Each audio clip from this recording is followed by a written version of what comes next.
ផលិតផលមួយប្រភេទនេះគឺផលិតផលដែលពួកយើងបង្ហាញបងនៅក្នុងដើមវីដេអូនេះដែរគឺជាថ្នាំបន្តកម្ចាត់ប៉ារ៉ាស៊ីតស្លាបឆ្មាដែលគេប្រើប្រាស់វាសម្រាប់ការពារនិងព្យាបាលប៉ារ៉ាស៊ីតទាំងខាងក្រៅនិងខាងក្នុងរាងកាយឆ្មាម្ចាស់ឆ្មាភាគច្រើនមើលមិនឃើញពីប៉ារ៉ាស៊ីតដែលនៅក្នុងខ្លួនប៉ុន្តែអ្នកទាំងអស់គ្នាដឹងហើយថាប៉ារ៉ាស៊ីតគឺវា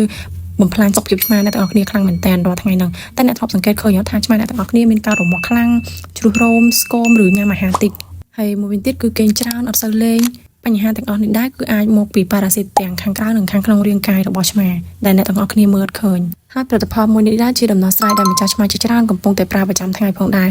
ដែលយើងប្រើបន្តសម្រាប់ឆ្មាដែលជួយការពារនិងព្យាបាលប៉ារ៉ាស៊ីតបានយ៉ាងមានប្រសិទ្ធភាពខ្លាំងមែនទែនវាជួយទៅកម្ចាត់ចៃដែលមាននៅលើឆ្មាមេរោគនិងប៉ារ៉ាស៊ីតលើស្បែកដង្កូវក្នុងពោះប៉ារ៉ាស៊ីតខាងក្នុងផ្សេងៗជាដើមសម្រាប់នៅក្នុងមួយប្រអប់គឺយើងមាន3ទីបអ្នកទាំងអស់គ្នាគ្រាន់តែបន្តតែមួយដំណក់ទៅលើស្បែកឆ្មាទៅគឺវាអាចជួយកម្ចាត់នៅប៉ារ៉ាស៊ីតដែលមាននៅលើស្បែកយើងទៅលើទៅមើលសម្រាប់សុខភាពឆ្មាវិញដែរគឺ